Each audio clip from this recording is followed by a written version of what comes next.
Vietnam এই মুহূর্তে এমন এক দাপুটে ছন্দে রয়েছে যেটিকে শুধুমাত্র ভালো ফর্ম বললে আসলে কমই বলা হয়।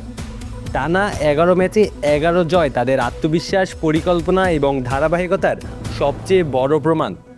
আরও চমকপ্রদ বিষয় হলো তাদের সর্বশেষ ড্র খুঁজতে হলে ফিরে যেতে হয় 2024 সালে, প্রায় 15 ম্যাচ আগে।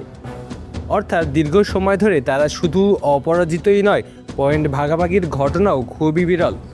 এমন ধারাবাহিকতা যে কোনো প্রতিপক্ষের জন্যই স্বাভাবিকভাবেই ভীতিকর। এশিয়ান কাপ বাছাই পর্বেও তারা নিজেদের শক্তির প্রমাণ রেখেছে দারুণভাবে। মালয়েশিয়ার মতো 135 র্যাঙ্কিংয়ের দলকে তাদের নিজেদের মাঠে 3-0 ব্যবধানে হারানো নিঃসন্দেহে বড় অর্জন।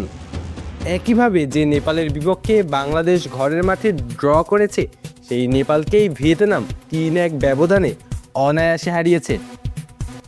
এসব ফলাফলই বলে দেয় দক্ষিণ এশিয়ার দলগুলোর তুলনায় তারা কতটা এগিয়ে।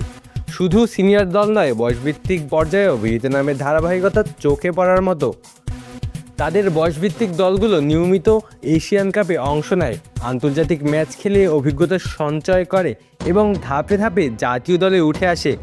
ফলে তাদের খেলায় থাকে ধারাবাহিক এক বোঝাপড়া এবং স্থিরতা, যা অনেক সময় ম্যাচের ফল নির্ধারণ করে দেয়। গত বছর অনূর্ধ্ব-23 এশিয়ান কাপ বাছাই পর্বে বাংলাদেশের অনূর্ধ্ব-23 দল ভিয়েতনামের মুখোমুখি হয়েছিল। সেই ম্যাচে 4-0 ব্যবধানে হেরেছিল বাংলাদেশ। বাবা, এত এনার্জি কই পাও? এই পাওয়ার চুমুকে অ্যাকশন। গুরুত্বপূর্ণ বিষয় হলো সেই ম্যাচে খেলা বাংলাদেশের বেশ কয়েকজন ফুটবলার এবারও জাতীয় দলে আছেন। ফলে আগের অভিজ্ঞতা যেমন মানসিকভাবে প্রভাব ফেলতে পারে, তেমনি প্রতিপক্ষের শক্তি সম্পর্কে আরও ধারণাও পরিষ্কার করবে। ফিফা র্যাঙ্কিংয়ের ব্যবধানটিও এখানে বড় একটি বিষয়। ভিয়েতনাম বর্তমানে 108 নম্বরে অবস্থান করছে, যেখানে বাংলাদেশ রয়েছে 182 নম্বরে। সব কিছু বিবেচনায় বাস্তবতা বলছে এই ম্যাচে বাংলাদেশ ফেভারিট নয়, বরং এটি দলের জন্য কঠিন এক পরীক্ষা হতে যাচ্ছে। তবে ফুটবল এমন একটি খেলা যেখানে কাগজ কলমের হিসাব সবসময় মিলে না।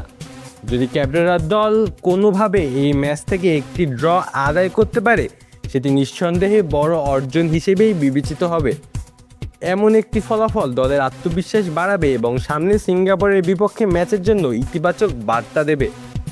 সম্ভাব্য একাদশে গোলরক্ষক হিসেবে থাকতে পারেন মিতুল মার্মা, ডিফেন্স লাইনে দেখা যেতে পারে তারিক কাজী, জায়ন আহমেদ, সাদউদ্দিন এবং দীর্ঘদিন পর দলে ফেরা বিশ্বনাথ ঘোষকে।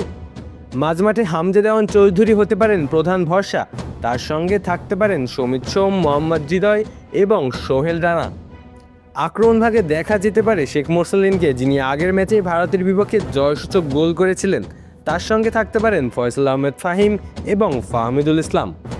এবারের স্কোয়াডে নেই দলের 2 অভিজ্ঞ ফুটবলার তপু বর্মন এবং রাকিব হোসেন। অধিনায়ক জামাল ভুঁইয়া একাদশে ফিরলে তাকে জায়গা করে দিতে গিয়ে বেঞ্চে যেতে হতে পারে মোহাম্মদ হৃদয়কে। এখন দেখার বিষয় শেষ পর্যন্ত ক্যাবরেরা কোন কৌশল নিয়ে মাঠে নামেন। আলু আসি তালুকদার, অন ফিল্ড।